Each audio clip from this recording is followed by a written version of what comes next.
Hi everyone and welcome back to the Brick Bods. If you haven't already, don't forget to subscribe to our channel. Today we are going to be building the brand new ice castle set 43197 and it's taller than I can fit. So I'll just pan up. Yeah, I'm still working without a background here, so I just need to focus on the bottom, I'm afraid. Although that is where all the detail is, so you can see you've got the 5 mini dolls in this set and also 4 Snowgies, which are really cute. I know everyone wanted minifigures, but it's mini dolls, sorry. But the set itself looks epic. I'm really excited to build it. I'm going to unbox it, have a look and see what's inside. On the shelf in the Lego store, this was right next to the Disney castle, and the boxes are the same height, but they are obviously thinner because this isn't as big as the Disney castle. I will show you at the end how it compares. But they're trying to make it look as prominent on the shelf in at least our Lego store. I don't know if that's a strategy from head office or not, but it does look pretty impressive as you go in. I'll spin the box around. We don't normally do that, but why not? That staircase looks pretty impressive. We did a podcast about this set. I'll link that up now. And the stairs, although they look amazing, obviously aren't quite how they are in the film. You need an extra level in there, but I'm really excited to build that. And that chandelier as well. And look at Elsa's cape. It's so long and impressive. So yeah, I'm really looking forward to this build. So let's crack it open.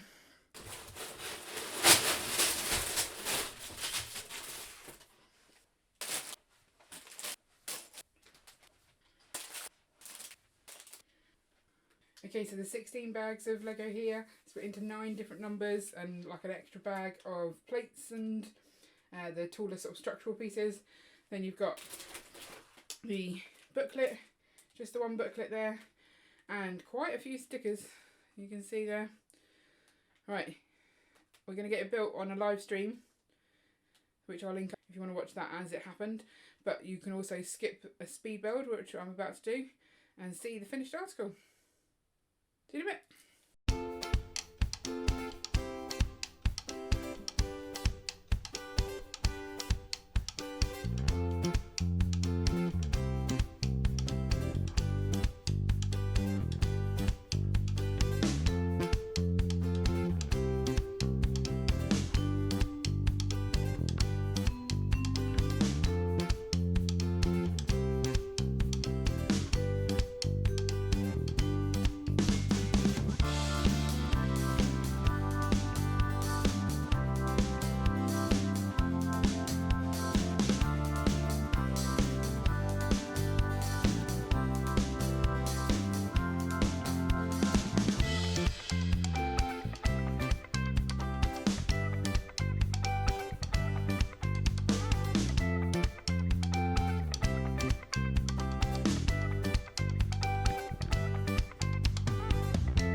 So here it is. I cannot get into shot, so I'll give you a quick pan up of the epicness of this build. I mean, it goes all the way over the top of my background, which is not ideal.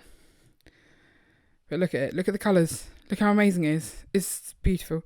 It took just under 4.5 hours to build.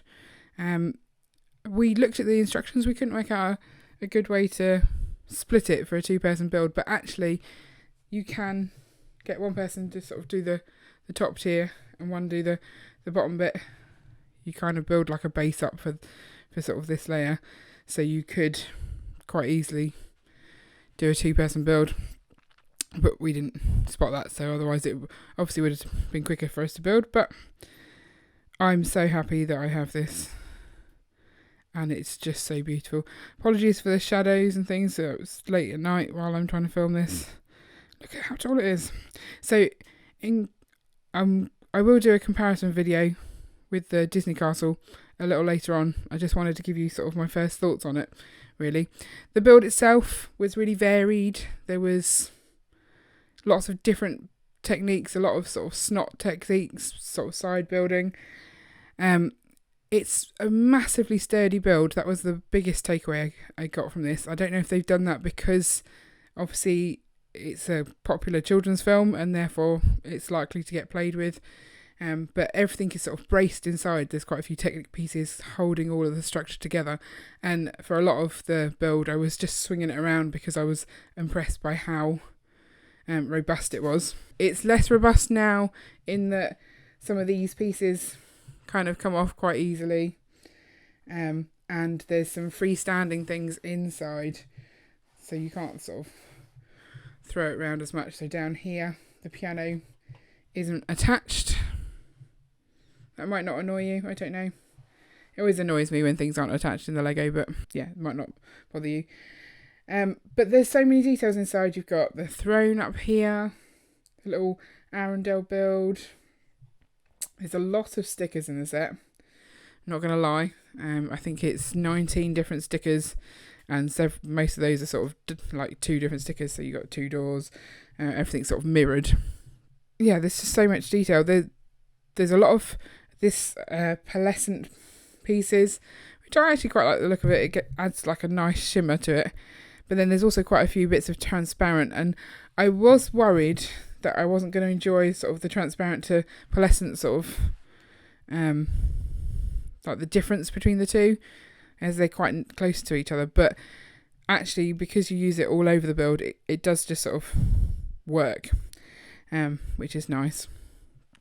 The stairs were probably the only repetitive part of the build, a bit that's sort of a little bit tedious, but the effect at the end is amazing. I mean, those are some epic looking stairs. The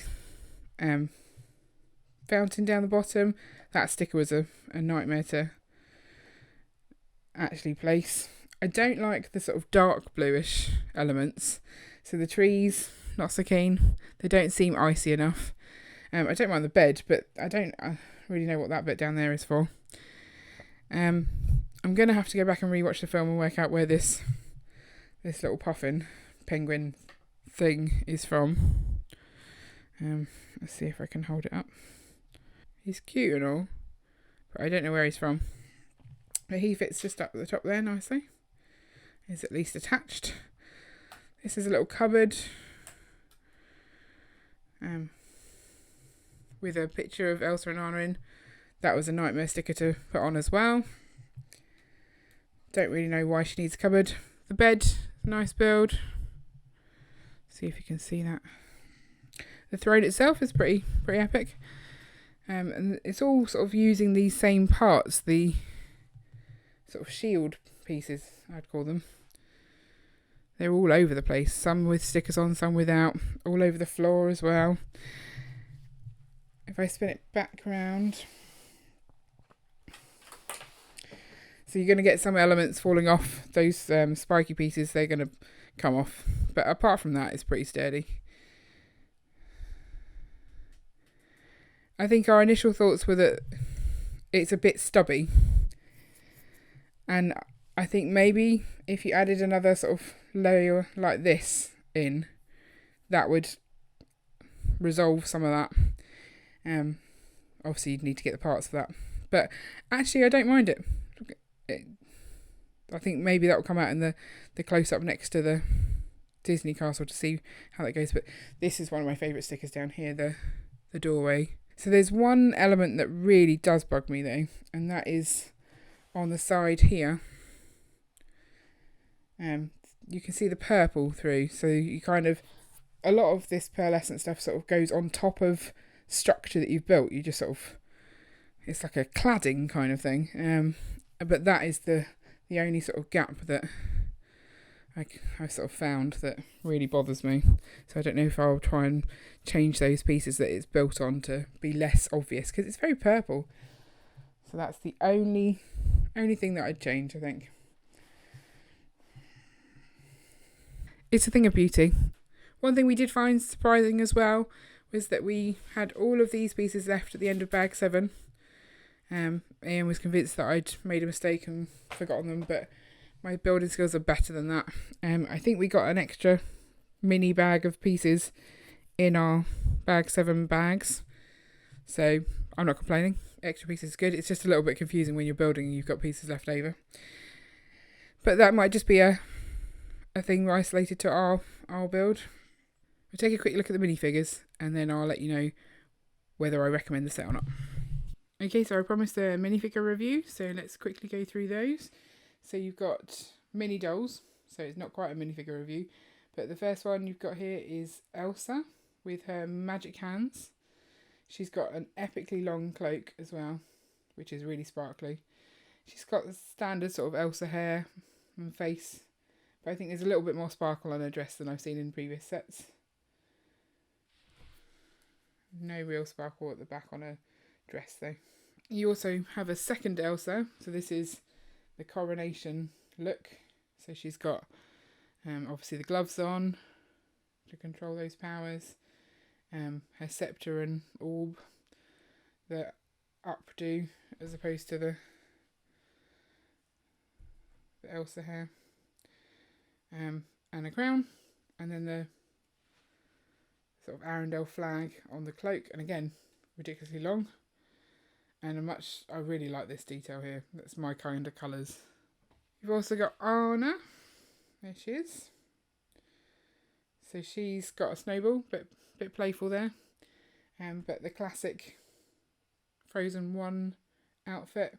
Her cloak's got an interesting sort of shape to it to, I guess, give it a bit more movement. And then you've got the pigtails as well. No Frozen set is complete without its own Olaf. I quite like this one. He's got a hole in his tummy. I'm not sure why. But yeah, I've seen quite a lot of Olafs, and this one, I'm not sure they've quite got the face right.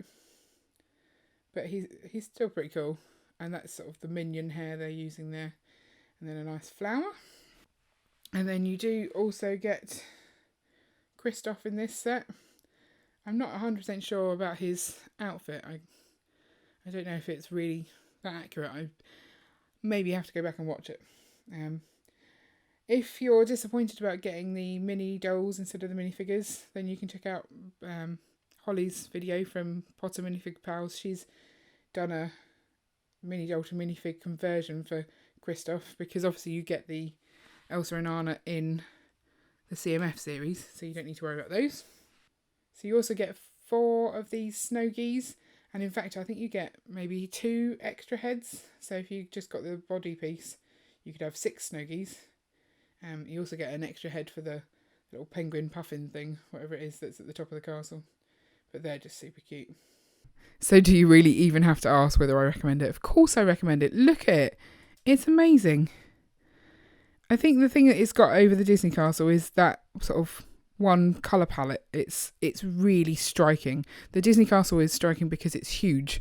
This is beautiful. It's striking because it's got all that icy detail on it. It's amazing. And in the flesh it looks so much better, I think. I don't know if I'm really doing it justice, but I would massively recommend getting the set. If you do want to get it, don't forget to check out our affiliate links in the description below. That would be really appreciated because that will help us buy more Lego for the channel. Where are we going to put it in our city? The plans, I think, is to put it on top of our winter village, so another level up, sort of the really peak of the mountain, and have maybe a ski slopes coming down, or like a cable car or something fun. Just because I think if we put this next to the Disney castle, it would probably dwarf it.